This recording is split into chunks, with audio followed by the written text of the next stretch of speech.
Ya como te comentaba, ¿no?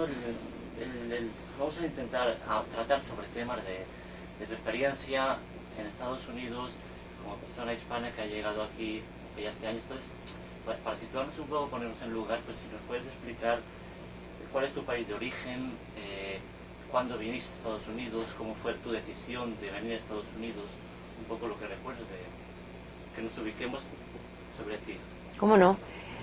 Yo nací en Cuba y en realidad la decisión no fue mía de salir de Cuba, sino que mis padres, pero yo no tenía edad para estar decidiendo, una vez que subió Fidel Castro y una vez que la determinación de Fidel se vio clara y los colegios fueron nacionalizados, el negocio de mi papá fue intervenido también, no había manera de quedarse en Cuba para mis padres.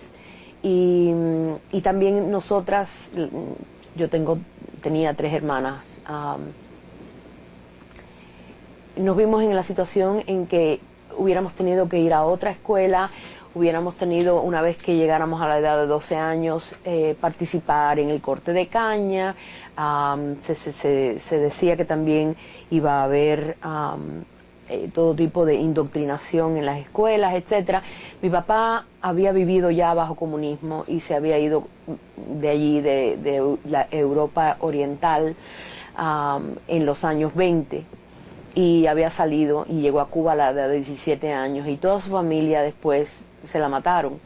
Entonces él sabía lo que era vivir bajo el comunismo y no quería volver a pasar eso. Mi mamá había también venido de Europa Oriental, llegó de Polonia cuando tenía 3 años con su familia y el resto de la familia que se quedó en Polonia también murió. Entonces para ellos la determinación de salir de Cuba una vez que había sido anunciado el comunismo fue casi automática, ¿no? Y entonces así es como llegué a los Estados Unidos y aquí fue que me crié en Miami por 1 año y después en Boston 8 años, terminé la escuela secundaria, terminé la universidad y después seguí aquí. ¿Qué edad saliste de Cuba? Yo tenía, creo que eran 13 años. ¿Y qué recuerdas de...? Entonces, un poco porque lo que veo, si tus padres procedían de Europa Oriental, se integraron en la cultura hispana en Cuba, tú ya naciste dentro de la cultura hispana, pero también con este background que era de Europa Oriental, ¿no? Europa Oriental y judía, exactamente. Entonces siempre era cubana, pero casi al margen, porque tenía que explicar cubana pero judía, o judía pero cubana. Había siempre que estar explicando. Nosotras éramos muy blancas, de ojos azules, entonces siempre nos llamaban las europeas, ¿no? Y entonces yo iba a una escuela que era una escuela judía y llevaba en el uniforme una estrella de David, y entonces eso siempre me apartaba del resto de la gente y muy frecuentemente recuerdo que caminando hacia la escuela había niños que gritaban ¡polaca! ¿No? O sea, yo me sentía cubana, pero para ellos yo era polaca porque era judía. Y a pesar de venir tan joven a Estados Unidos y de esta diferencia de que tú habías nacido como hispana, pero tus padres, ¿ellos llegaron también jóvenes a Cuba? Mi mamá a los 3 años, mi papá a los 17. Entonces tu mamá ya estaba perfectamente integrada. Completamente, a pesar de que como sus padres estaban siempre con ella y eran gente bastante conservadora, entonces siempre se educó dentro del judaísmo, siempre tenía la conciencia de que ella tenía que mantenerse más o menos en el grupo de los judíos, de que el día que escogiera esposo iba a ser también judío, porque toda esta gente eran producto de lo que fue la discriminación y el holocausto.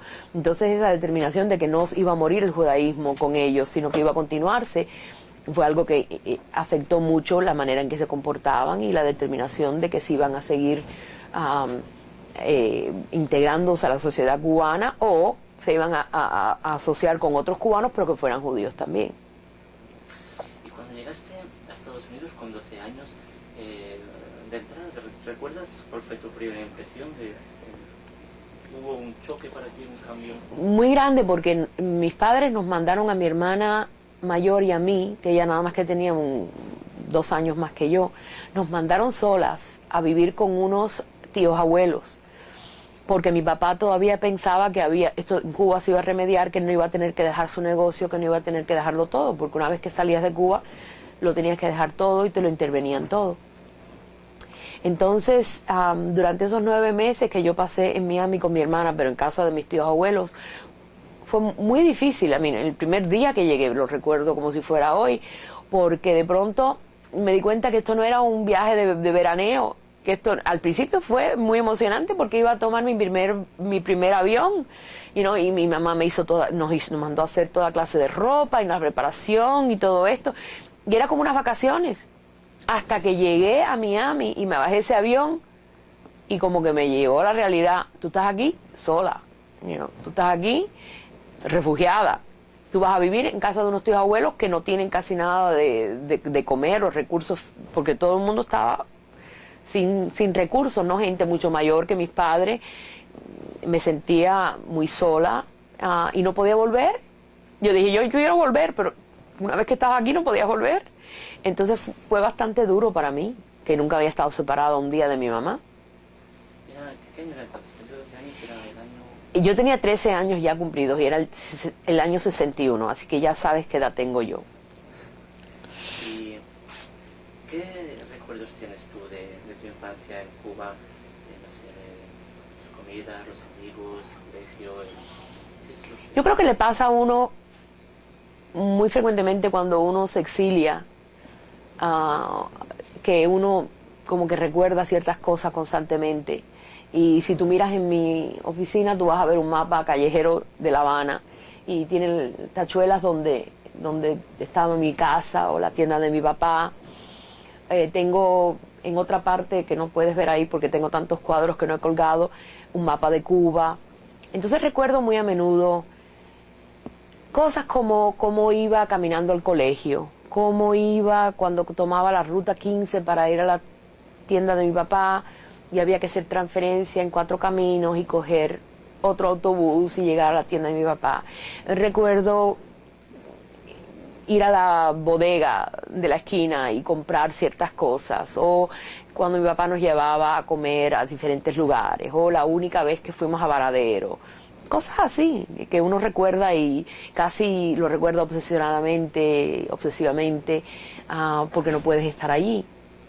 Y desde entonces, ¿cómo has mantenido contacto con esta cultura, con la cultura con Cuba, con la cultura cubana, con esa parte de tu vida? Tengo amigos que son cubanos también. Estuve casada con un cubano. Me mantengo al tanto de lo que sucede en Cuba leyendo obsesivamente, constantemente leo toda clase de libros de política o especialmente de literatura. Yo creo que no es una casualidad que estoy en esta profesión, que decidí continuar estudiando en español y literatura hispanoamericana. Ahora, por ejemplo, el semestre que viene voy a dar un seminario sobre literatura cubana. En mis cursos graduados doy un curso sobre el neobarroco, donde leemos literatura cubana. Así que me mantengo al tanto a través de las lecturas, de las conversaciones con amigos aquí, y no he ido a Cuba. He tenido oportunidad varias veces de ir a conferencias, y he elegido no ir. Me parece que no es el momento apropiado para mí. Me parece que debo esperar. Mis padres me sacaron durante la época de Fidel. Bueno, yo puedo volver una vez que termine la época de Fidel, ¿no? ¿Y por qué, si puedes explicar, cuál es la importancia para ti de mantener este contacto con esas raíces? Incluso teniendo en cuenta que tú saliste muy joven, has pasado más tiempo en otro país, diferente a tu país de origen, Estados Unidos. ¿Por qué para ti ha sido importante? La respuesta corta es que no sé, porque yo miro a mis hermanas y cada una como ha tomado una dirección muy distinta. La primera, que tenía en ese momento, cuando vino 14 años, ella se americanizó en parte, pero después se casó con un muchacho cubano judío que vivía en Puerto Rico y ha vivido todo el tiempo en Puerto Rico, entonces sigue siendo muy hispana, pero con ciertos ribetes de puertorriqueña, ¿no? Sus hijos todos nacieron en Puerto Rico, etcétera. La tercera, que tiene 3 años menos que yo, esa se americanizó por completo, de manera en que el español casi se convirtió en algo secundario. Se casó con un muchacho rumano, de extracción rumana, que hablaban el idioma que hablaban ellos era en inglés constantemente, y ahora yo veo que a ella le interesa mucho más la música cubana, que de vez en cuando habla español, pero mayormente vive en un área de la Florida donde hay muchos americanos, y sus clientes en la tienda que tiene son más bien norteamericanos, y casi no habla español, nunca le enseñó español a los hijos. Así que para ella, aunque se educó también como yo en la universidad y fue maestra de high school, de junior high por unos años, eso no le duró mucho, no le interesó mucho. La última, la cuarta hermana murió a los 14 años de leucemia, así que no sé qué hubiera pasado si hubiera vivido. En el caso mío, desde que llegué a Boston, recuerdo que me iba a los puestos de revistas y siempre religiosamente me compraba la Vanidades, ¿no? Para leer mis revistas en español, para mantener el español vivo, ¿no? Me encantaba todo lo que tenía que ver con lo hispano. Cuando iba a las pocas tiendas que en ese momento existían de comidas o de efectos latinoamericanos, siempre me encantaba comprar cosas y traerlas a casa. Y después, no sé si la carrera fue la que me llevó a continuar el español, o fue el deseo o el saberme cubano-americana, la rayita, etcétera, lo que me llevó a la carrera, ¿no? Es así, tú te sientes cubano-americana. Sí, cuando hablo únicamente en español necesito el inglés, y cuando estoy viviendo únicamente en inglés necesito el español. Cuando me siento mejor, yo creo, es cuando estoy, irónicamente, no solamente entre cubanoamericanos, sino judíos cubanoamericanos. Yeah. Y supongo que en aquella época en que tú llegaste, en los años 60, desde los años 60 hasta ahora, ¿cuál es tu percepción del cambio que ha habido en el proceso, en la experiencia migratoria de las personas, ¿no? ¿Ha habido diferentes etapas? ¿Qué diferencia puede haber entre aquella época y la época actual? No, inmensas, unas diferencias inmensas. Y voy a dejar fuera lo que ha pasado a raíz de 9/11, porque ahí también cambió mucho la manera en que se recibe al inmigrante y al extranjero en general. Pero en cuanto a la inmigración cubana, por ejemplo, cuando llegué a Miami en los años 60, o sea, al principio del 60, era horrible la discriminación que había, y no existía una regla, una ley que impidiera que se expresara esa discriminación. Uno de los recuerdos más vívidos que tengo de vivir en Miami Beach en esos años es que había carteles afuera de los apartamentos que había por todas partes de Miami Beach que decían: no dogs, no children, no Cubans. Era predominantemente territorio de gente retirada, jubilada. Lamento decirlo, que eran muchos judíos jubilados del norte que vivían en Miami Beach y que les importaba un bledo, o no se molestaban en considerar la posibilidad de que hubiera gente que hablara español y que fuera judía. Y de hecho, una vez en un autobús en Miami Beach, estábamos mi hermana, una amiga y yo, las tres judías cubanas, hablando en español, que era nuestro idioma, porque aunque estudiamos muy bien el yiddish, no lo hablábamos sino en la sala de clase o cuando los abuelos nos hablaban en yiddish o algo. Y entonces estamos hablando español, y unos viejos, unos señores mayores, debo decir, sentados atrás de nosotras, se pusieron a hablar en yiddish acerca del hecho de que cómo esta gente, estos cubanos de basura que están aquí y que se debían ir a su país de vuelta. Y no se imaginaron en ningún momento que estas jóvenes podían hablar yiddish y entenderlos. Y yo me acuerdo que me viré, porque era bastante atrevida, y les dije en yiddish lo que pensaba de lo que ellos estaban diciendo y se quedaron fríos. A mí todavía recuerdo la cara que pusieron, porque no era posible en la mentalidad de ellos que hubiera alguien que hablara yiddish y español, ¿no? Entonces era una actitud muy negativa. Nosotros, yo me acuerdo en la escuela estábamos completamente aislados los cubanos de los americanos, en nuestro vestir, en nuestro acento, en lo que sea.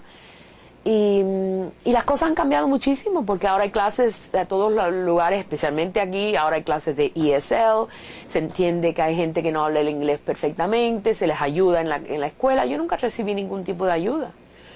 ¿Crees que ha mejorado la situación para un inmigrante hispano que llegue en los últimos años, que haya llegado en los últimos años? Yo creo que sí. A mí no estamos entrando ahora en todos esos detalles de inmigración y los problemas, etcétera. En cuanto a las escuelas, hay mucha más comprensión de las necesidades de los estudiantes y algunas escuelas tienen programas bilingües muy buenos, otras tienen por lo menos clases de ESL, siempre hay tutoría, o por lo menos en muchos lugares, ¿no? Y eso es muy distinto de lo que me pasó a mí. ¿Y tu proceso, grandes trazos, o tu proceso de adaptación desde que tú llegaste a Estados Unidos, eso a partir de cómo te fuiste integrando, adaptando en la cultura norteamericana, estadounidense? Bueno, obligadamente. En Miami no hubo mucha de integración, pero claro, tampoco estaban mis padres. Una vez nos mudamos a Boston, había muy poco cubano. Entonces yo asistí al Jeremiah E. Burke High School for Girls, donde yo era una de las pocas hispanas, si acaso había más en mi clase, en mi homeroom, nada más que era yo. Y entonces me hice amiga de muchas norteamericanas. No fuimos amigas así de la infancia, porque yo también empecé en Boston, creo que empecé en el grado 11, porque yo estaba siempre adelantada para mi edad. Entonces cuando llegué a Miami, en vez de atrasarme por la edad, me pusieron en el grado que yo había terminado en Cuba, el siguiente. Entonces yo me gradué de high school y tenía 16 años. Entonces más que tuve 2 años en Boston de high school, me hice algunas amigas, pero que no continuaron siendo amigas mucho tiempo, o sea, eran conocidas, ¿no? Porque todos tenían su grupito ya formado. ¿Tú notaste alguna diferencia en el trato que recibías en el sur, en Miami, del norte de Boston? Yo me imagino que sí había diferencias. Estoy segura de que en Miami todavía existía cierta separación, la gente que entraba, la actitud sureña, ¿no? hacia el que fuera hispano o negro o lo que sea. Pero en realidad, y en Boston no, en Boston yo estaba en una escuela en Roxbury, donde había muchos estudiantes de todo tipo, negros y blancos, italianos, y etcétera. Pero no recuerdo haberlo sentido en ese momento, o sea, es algo que cuando he reflexionado, etcétera, lo he sentido. Yo sé que en Boston vivíamos primero en Dorchester, y Dorchester como que después fuimos pasando a Matapán, que todavía eran barrios judíos, porque el grupo que nos trajo a Boston fue el Hebrew International Aid Society, el HIAS, que era un grupo de ayuda internacional a los judíos, ¿no? Entonces nos establecieron en barrios judíos. Pero esos barrios fueron cambiando en esos años y los judíos se fueron yendo. Y entonces empezaron a llegar los hispanos y después de los hispanos los negros. Bueno, nosotros nos mudamos de todas maneras de Boston porque mis padres querían regresar a Miami, entonces ya no viví más tiempo allí. Pero sí había una diferencia muy grande entre Miami y Boston, y no necesariamente que yo políticamente me hubiera dado cuenta de las cosas, sino que desde mi perspectiva era lo viejo que era Boston, lo oscuro que era Boston. Mi escuela era viejísima. Yo nunca había visto nada así en Cuba. No había visto el frío, no había visto la nieve, no lo vi en Miami tampoco. Y de pronto estoy viviendo en un top floor apartment, o sea, tercer piso, en una casa toda de madera, con pisos de madera, que mi mamá, como no entendía cómo cuidarlos, baldeaba y los puso malísimo, porque no se supone que pongas agua de esa manera en los pisos. con calefacción, que nunca habíamos tenido, nunca tuvimos necesidad de tener calefacción, teniendo que usar abrigos y cosas así. Era un mundo muy distinto. ¿Recuerdas alguna otra anécdota, si, de algún malentendido debido a razones culturales, alguna anécdota, algún choque cultural también durante tu proceso de adaptación, de integración? Sí, va a parecer que estoy repitiendo el artículo ese que yo escribí sobre el asunto, pero esto es precisamente lo que tú me preguntas. Estando en Boston, ya en los últimos años, porque mis padres se mudaron y yo me quedé, mi mamá se quedó con nosotras, con mi abuelo, esperando que mi papá nos mandara a llamar a Miami. Entonces vivíamos en un apartamento, vendimos la casa nuestra y vivíamos en un apartamento. Y en este barrio que todavía era judío predominantemente y al que empezaban a llegar los hispanos, un día me encontré con que el carro nuestro, el coche, le habían desinflado las gomas, o sea, las llantas, le dicen ustedes. Y había una notica que habían puesto en el parabrisas, completamente doblada así, muy limpia, un pedacito de papel doblado, y lo abro, y el papel lo que decía era, "You Spicks should go home".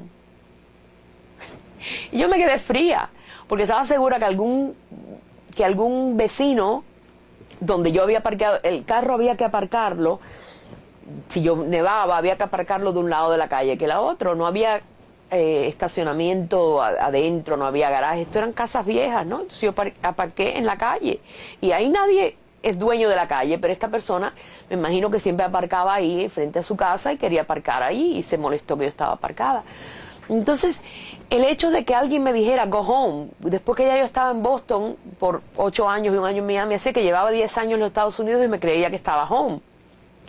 Y que me llamara speak, palabra que yo no conocía pero que entendí que quería decir Hispanic, y que fuera dicha por una persona que fuera judía seguramente, que sería un judío norteamericano, pero que al oírme hablar español, dijo, esta gente son speaks, que no le importó si yo era judía o si yo era católica o qué es lo que yo era. I should go home. Me molestó muchísimo, ¿no? Y me hizo ver que tal vez yo no estaba home, you know, y dónde estaba home. Yo no podía volver a Cuba. Son preguntas que todavía, you know, me persiguen, ¿no? ¿Cuándo llegaste a Carolina del Norte? En el año 78. Todavía no había terminado la tesis doctoral, estaba al terminarla, y mi esposo en ese momento también había casi terminado la tesis y recibió un trabajo en otra universidad en Carolina del Norte. Entonces era ideal, ¿no? Él estaba en esta universidad, yo estaba en esta él estaba en esa universidad, yo estaba en esta. Así que llegamos aquí y aquí me he quedado toda mi carrera. ¿Me puedes explicar, hablar un poco de tu trabajo, cómo es, con qué consiste, cómo alumna? Yo soy profesora de literatura hispanoamericana y también soy decana en la universidad. Soy Assistant Dean of the Academic Advising Programs.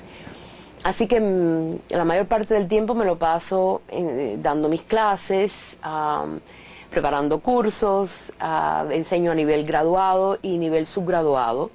Y en el nivel subgraduado también hace años que vengo dando clases de Latino Literature and Culture en inglés, claro, y para mayormente estudiantes de primer año.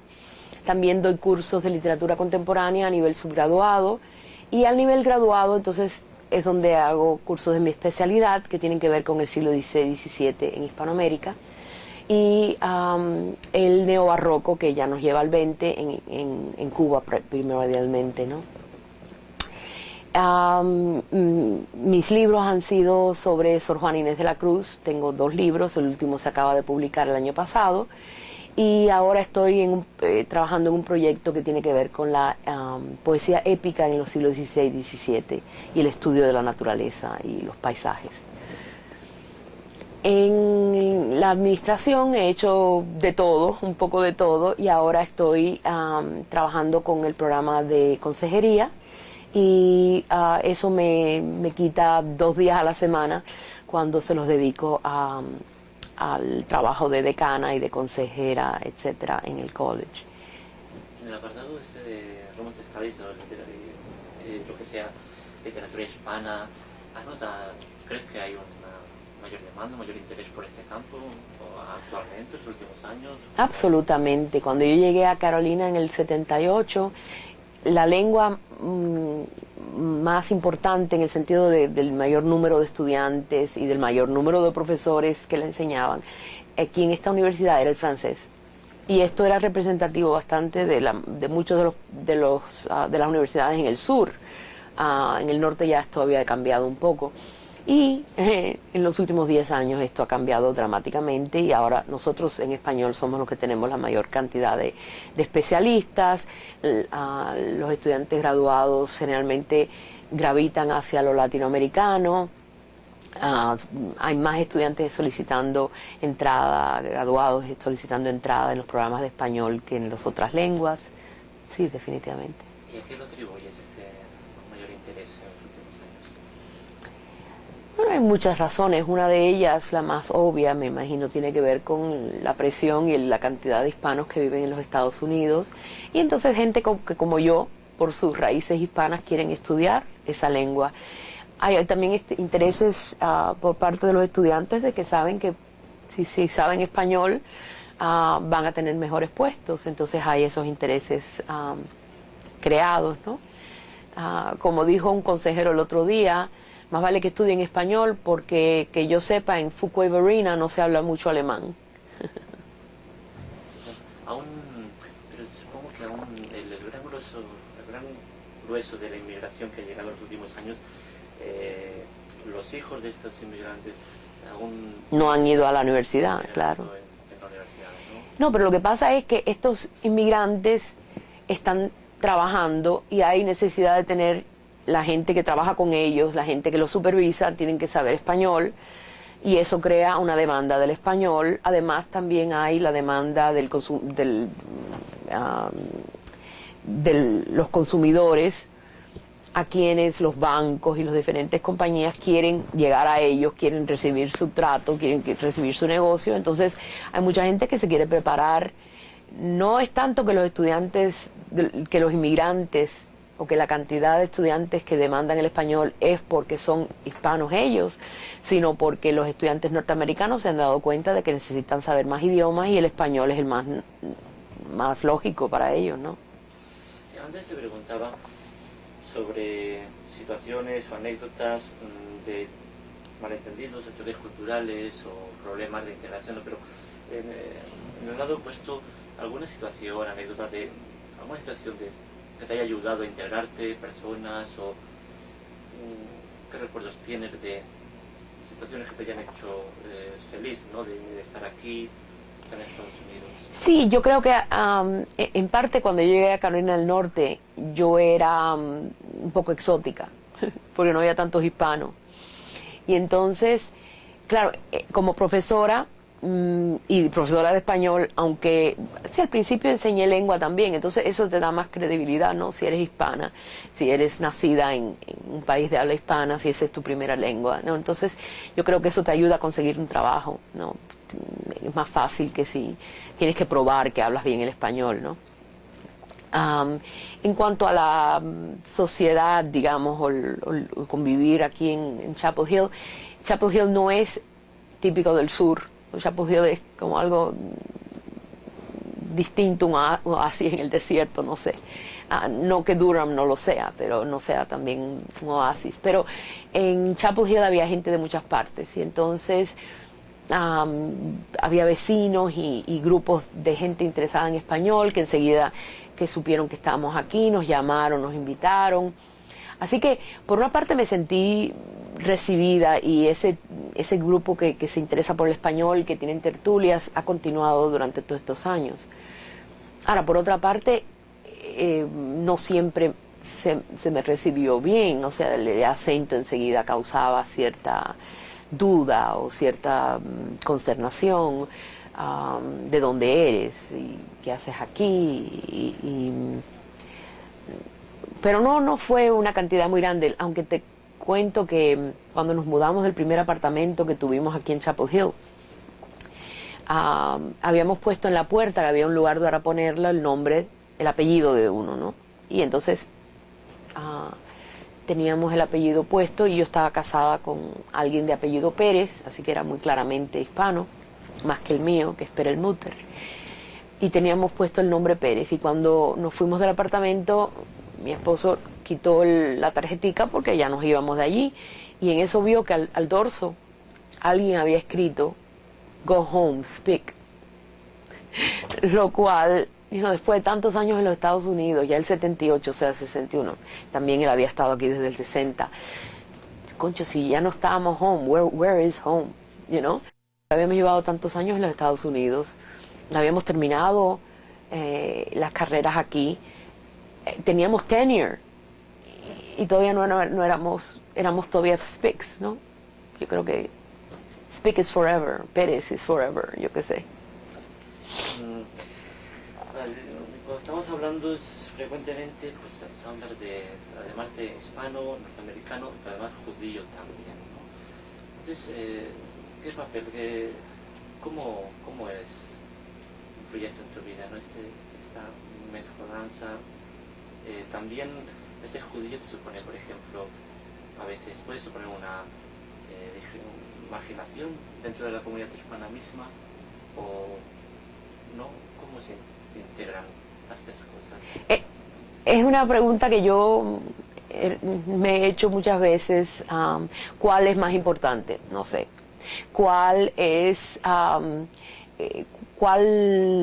está en conflicto con la otra? Yo no sé, yo nací cubana y yo nací judía. Y cuando vine a los Estados Unidos tan joven y me integré aquí, pues yo también soy americana, ciudadana, pero además acostumbrada a estar en los Estados Unidos. Entonces, para mí es muy natural. Lo que pasa es que encuentro que a veces, cuando estoy en situaciones donde se necesita declararse, ser una cosa o ser otra, como que no se me acepta necesariamente, ¿no? Como una cubana con apellido Perelmutter, como una cubana con una estrella de David, si tuviera yo la estrella de David, como una cubana no católica, ¿no? Como una norteamericana que se llama Rosa y que habla español y que tiene acento al hablar inglés, un poco de acento, ¿no? Entonces, hay gente que yo me acuerdo que mi esposo, cuando me conoció, me dijo, yo no sabía que había judíos en Cuba. Y mucha gente no sabía que había judíos en Cuba, pero había bastantes judíos en Cuba. Entonces es cuestión simplemente de ser quien uno es y, no sé, defenderse si tiene que defenderse, defender mi cubanía cuando hablo yiddish, o cuando hablo yiddish explicar que tengo acento en español cuando hablo yiddish, y tengo acento en español tal vez cuando hablo inglés, y tengo acento de cubana, aunque cada vez menos yo creo cuando hablo español. Me gustaría pensar que tengo acento de cubana. Yo que sí. Ok, gracias. Pero tú crees que, no sé si tienes la percepción, el sentimiento de que el ser católico va asociado con hechos culturales hispánicos, o el ser judío con ser cubano, o el ser protestante o luterano. Sí. ¿Cuántas veces tú has oído a alguien decir yo soy cubano pero católico? Mientras que a mí casi se me obliga a decir yo soy cubana y judía, o cubano judía, o Cuban Jewish, o cubana pero judía, en lo cual me molesta, pero es un hecho. La mayoría de los cubanos son católicos. Yo no sé si, tampoco he oído decir yo soy cubana pero protestante. Creo que mientras que seas cristiano puedes decir cubano sin explicarte más. ¿Me puedes hablar un poco también en cuanto al el concepto de familia tuyo personal, pero en el sentido si hay un sentimiento cultural hispánico o es personal sobre familia, diferencial del sentimiento predominante de Estados Unidos? Yo creo que es el tipo de cercanía que hay en la familia tiene más que ver con lo hispano, o a lo mejor es judío también, pero somos mucho más clannish, tenemos ese sentimiento de grupo y de que la familia no es solamente la mamá, el papá y los hijos, sino que es una cosa mucho más amplia, más extensa, y eso es muy latino, muy hispano, ¿no? El ser judía lo que hace es simplemente que le pone otro nivel a la cosa. Por ejemplo, en las fiestas nuestras de familiares y eso, siempre hay salsa, pero también hay horas, la danza esa de los judíos, y a veces hay una mezcla de las dos cosas, porque como dijo Willy Chirino una vez que fue a una fiesta, que amenizó en una fiesta judío-cubana, una fiesta de fin de año a la cual yo asistí con mi esposo, y él lo que dijo en cierto momento, bueno, aquí lo que vamos a cantar es un Habanaguila con guaguancó. Así que esa combinación de cosas, ¿no? Bailar la conga y bailar la jora, bailar la conga con una jora, es un poco de cada cosa. Luego, ¿qué es sobre el papel del trabajo conforme a ti también, las diferencias que puede haber en la importancia del trabajo, en relación al trabajo y la vida para ti, teniendo en cuenta esto, ¿no? Si hay un hecho diferencial hispano, de un hecho diferencial estadounidense, la relación con el trabajo y la vida privada. ¿Tú sabes lo que pasa?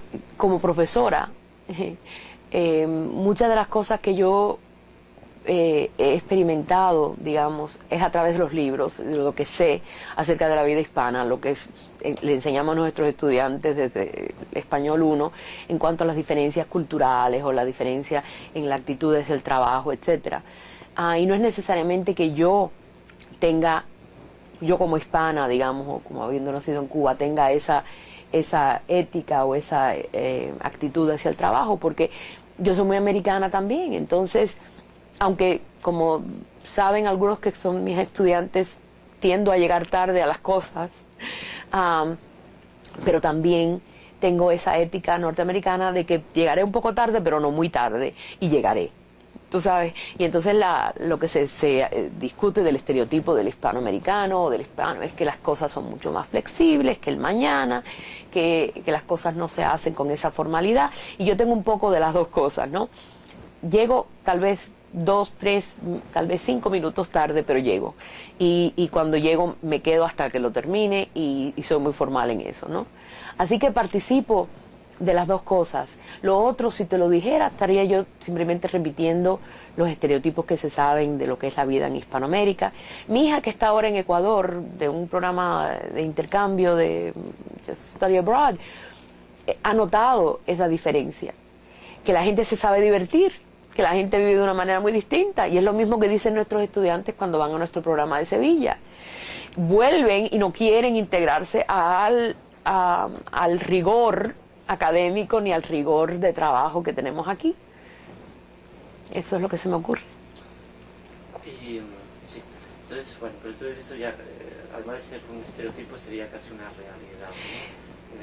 Pero hay también ¿qué otros estereotipos tú conoces? Estereotipos sobre hispanos que puedan ser no tan reales, o que otros estereotipos que se cuentan en Estados Unidos sobre los hispanos que tú conoces, que se cuentan, ¿tú crees que son fundamentados?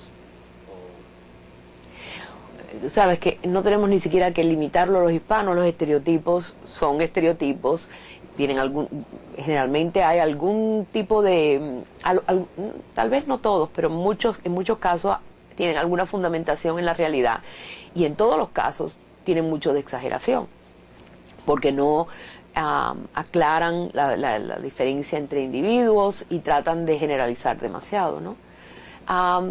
¿Cuáles son los estereotipos sobre los hispanos?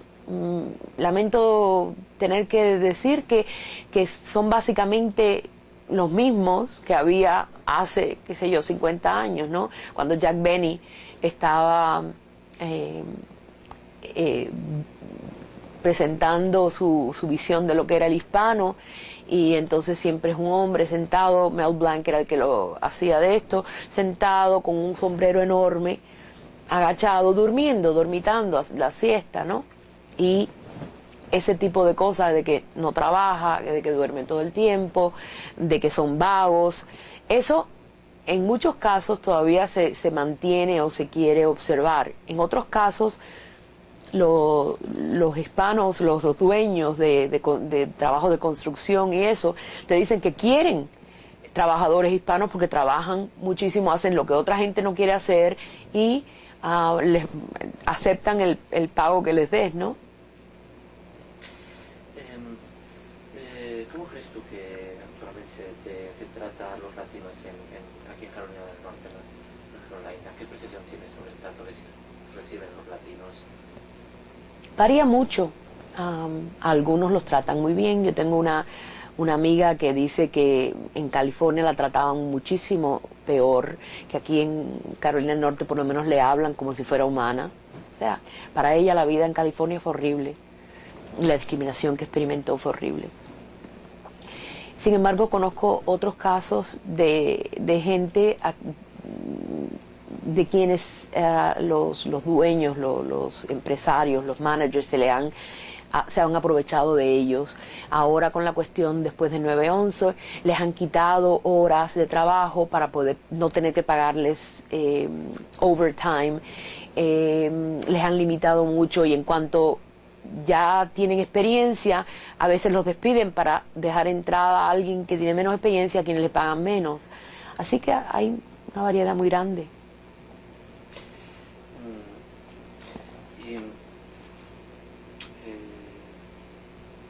Sobre la educación, antes nos hablabas también de que había muchas más posibilidades, hay escuelas de segundo idiomas, ESL, ¿no? Y de que hay recursos que no existían cuando te llegaste, ¿no? Para integrar a los inmigrantes latinos.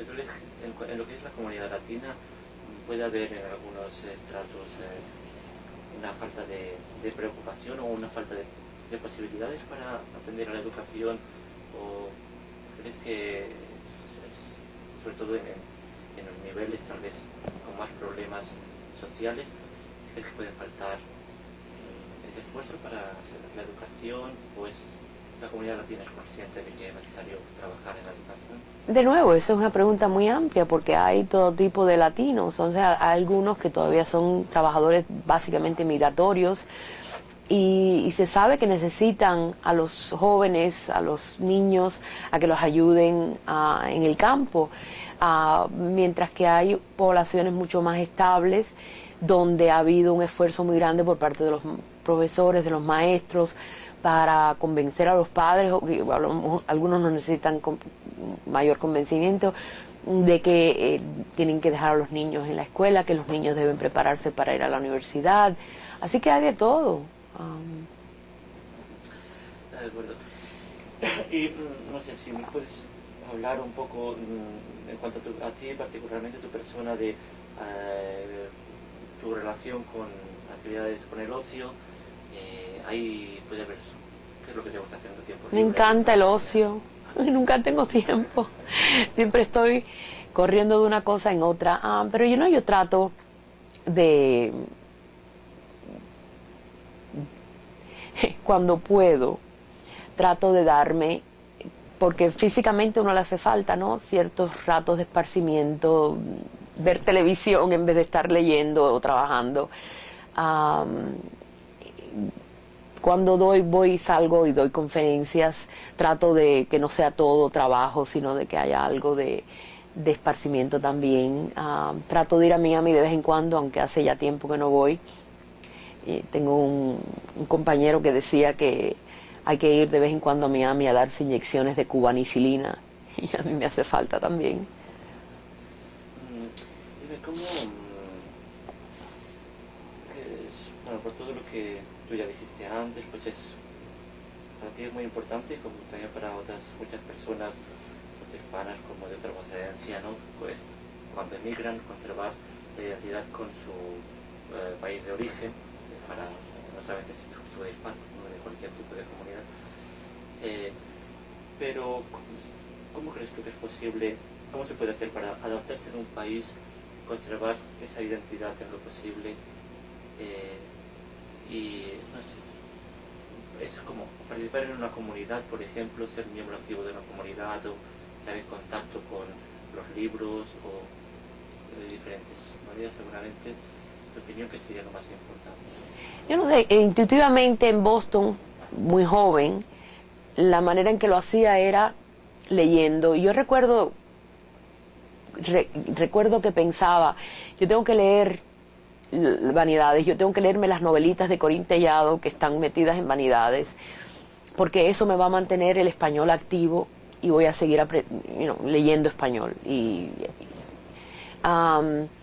Me gustaba comer de alguna de las comidas que eran típicas cubanas que comía en Cuba, porque todavía en ese momento estaba bastante cercana al haberme ido y me sentía como que me extrañaba eso mucho, ¿no? Era parte de lo que yo era y era parte de lo que me faltaba. Esa fue la manera en que yo lidié con el estar lejos de mi país. Hoy en día sigo extrañando las comidas cubanas. Cuando aquí abrieron varios restaurantes cubanos, enseguida he querido ir. Tengo amistades que hablan español y me gusta mucho hablar con ellas en español. Me mantengo muy al contacto con mi familia en Miami, hablamos por teléfono todo el tiempo, mi hermana en Puerto Rico.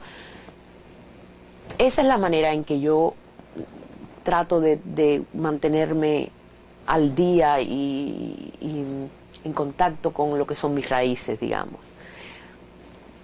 Lo importante para integrarse y superar esas diferencias que pueda haber entre los dos sitios y integrarse en el país en que uno ya está. Yo sé que al principio, cuando los judíos empezaron a llegar en grandes cantidades a los Estados Unidos, la idea era: olvídate del yiddish, olvídate de tu idioma natal y ponte a hablar inglés y a asimilarte, etcétera. En Cuba, yo creo que como había también el problema de el Holocausto, que recién descubrieron, no inmediatamente cuando llegaron, pero que fueron descubriéndolo con el paso de los años, también había esa necesidad de retener la identidad judía, aun cuando aprendieron español y vivían en un mundo hispano, etcétera. En los Estados Unidos hay muchas maneras de ser, muchas maneras de vivir. O tú puedes vivir totalmente asimilado, o no. Y históricamente y psicológicamente se ha descubierto que los que tienen una raíz, o sea, que reconocen las raíces de donde vienen y se mantienen al tanto de esas raíces, al mismo tiempo que van estudiando el idioma del país, o sea, en este caso el inglés, tienen mayor éxito y están mejor adaptados. Y eso es lo que yo sé, ¿no? Puede ser también eso una manera de ayudar, o sea, de enriquecer de alguna manera el país en el que estás. Absolutamente, yo estoy segura. Mira el auge de la salsa y de las costumbres hispanoamericanas y la manera en que aquí se está bailando salsa y tango y de todo. Eso es una sola manifestación cultural, pero sí, yo creo que los Estados Unidos se ha enriquecido mucho por el contacto, la contaminación, ¿no?, de los diferentes grupos étnicos y raciales, etcétera, que han venido aquí. Bueno, yo no sé si hay algo más que tú quieras añadir o si Joan quiere mostrar alguna cosa más. No, yo creo que he hablado bastante, ¿no?